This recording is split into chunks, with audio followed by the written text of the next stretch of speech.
Hello friends, మీరు చూస్తున్నారు Venu computer embroidering works Warangal. ఇవాళ నేను కొత్త డిజైన్ క్రియేట్ చేశానండి. అది బోట్ నెక్. ఇలాంటి డిజైన్ చూడాలనుకుంటే నా ఛానల్ని సబ్స్క్రైబ్ చేసుకొని బెల్ ఐకాన్ ప్రెస్ చేసి నన్ను ప్రోత్సహించాలని కోరుచున్నాను.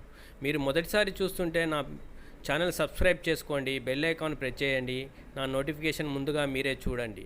మీకు ఎలాంటి డౌట్స్ ఉన్నా, ఎలాంటి కామెంట్ చేయాలన్నా నా కామెంట్ బాక్స్లో కామెంట్ చేసి నన్ను ప్రోత్సహించాలని కోరుచు. Thank you.